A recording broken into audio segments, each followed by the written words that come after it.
Good morning to all present. As we are celebrating Poshan Maha under Poshan Abhiyan, and the objective of the Poshan Maha is to ensure community mobilization and bolster people participation for addressing malnutrition among young children, women, and to ensure health and nutrition for everyone. And for the same, I am going to present my slides on the topic balanced diet and nutrition. As we all know, the food we consume provides energy to our body and enables it to grow, repair, and maintain itself. The food we eat must meet the following requirements of our body. Number 1, it should provide the required energy. Number 2, it should repair the damaged cells and tissues in our body. It should make new substances essential for growth and reproduction. Before we move ahead with the topic, let's see some facts and figures showing why this presentation or why this month is very important. This particular slide shows the Global Hunger Index, which is a tool that measures and tracks hunger globally as well as by region and by country. GHI, Global Hunger Index, is calculated annually and its report appear in October each year. So next month you will be getting the updated version of it. According to report of 2020, overall the world has made gradual progress towards eliminating hunger over the last 2 decades, but according to the latest GHI, progress is far too slow. However, by taking an integrated approach to food and nutrition security, it may be possible to achieve zero hunger by 2030. If GHI scores of 50 and above, it is a situation of extremely alarming hunger. But thankfully, no country scored that, as you can totally see on my screen. The areas which score between 35 to 49.9, the orange areas as you can see on the map, is the situation of alarming level of hunger, which has included the countries like Chad, Madagascar, South Sudan, Syria, Yemen, etc. Coming to the next, the yellow portion, the yellow area, which indicates the serious level of hunger.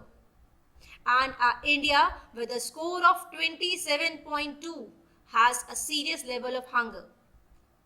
Around 39 other countries also falls under the same. India ranked 94 out of 107 countries, and which rank lower than most of its South Asian countries.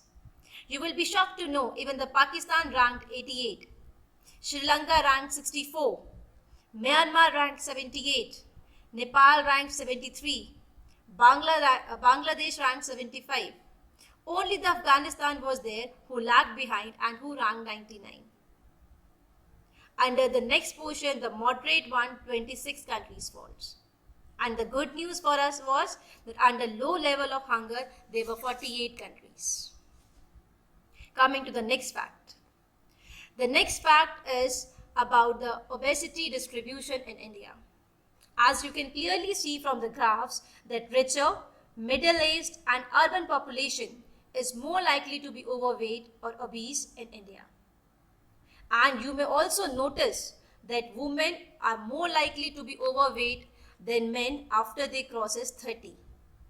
This could be the reason of social norms, which restrict mobility and physical activity for older women, as we have seen in a house also, that we don't allow the dadis or grandma to work physically or to move from here and there very freely.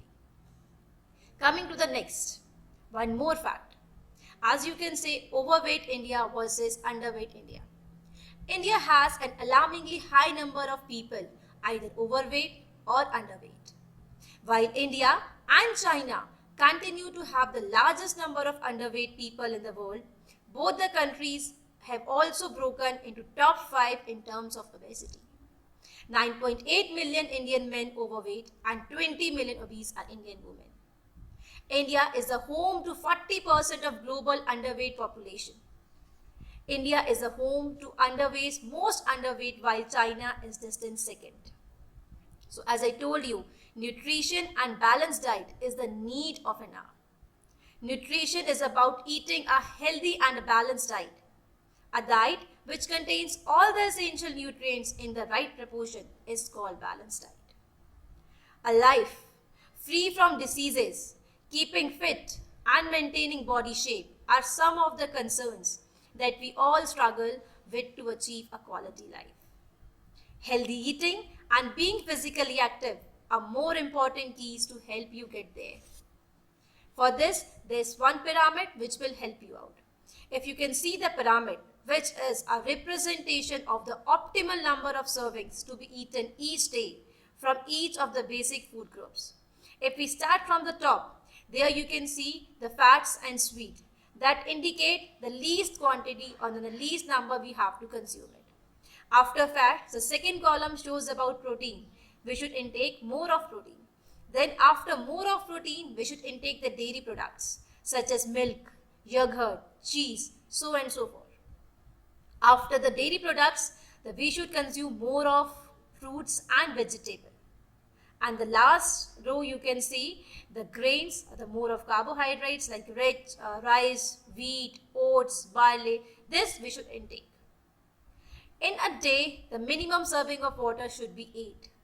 Milk, yogurt, cheese group, there should be 2 to 3 servings. Vegetable group should be 3 to 5 servings. Fruit group should be around 2 to 4 servings. Meat, poultry, fish, dry beans, eggs and nuts group should be 2 to 3 servings. And alcohol should be in limited quantities. If we follow all this, we will be getting the balanced nutrition. Why to follow this food pyramid?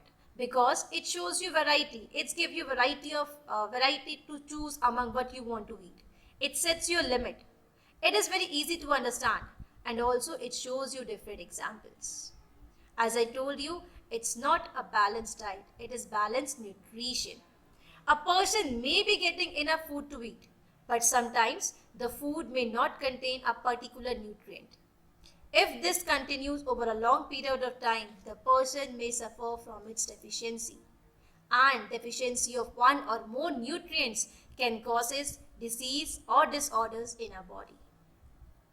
To help you out, there is a simple chronology, how you can start up your day and how you can end up your day. So start your day with water, that is between 6:30 to 7 a.m. Eat a healthy and filling breakfast between 8 to 9 a.m. Include a mid-morning snack, that is between 10 to 11 a.m. Eat a balanced lunch, that is between 1 to 2 p.m. Then have an evening snack, 3:30 to 4.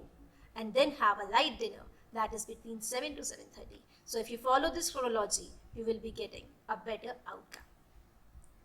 What are else benefit of healthy eating? So other benefits of healthy eating are, you will get a better mood and energy level. If you eat healthy and balanced diet, you will feel better and more energized. Apart from this, you will be having the healthy weight. Healthy weight means not overweight, neither overweight nor underweight. One of the main reasons people eat healthy diet is to maintain a healthy weight or to lose weight. The healthy weight has a plenty of benefits of its own, but we don't get into that there.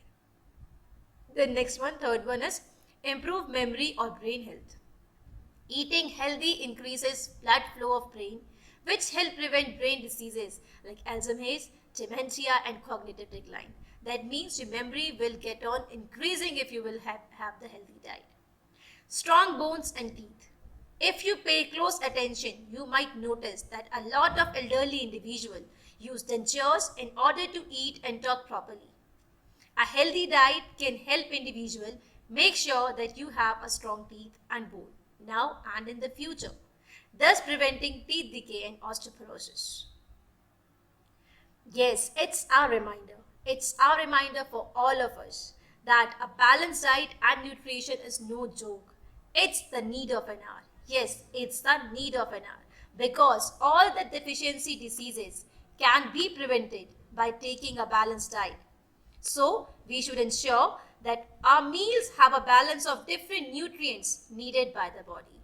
So with this, I signs off. Thank you everyone.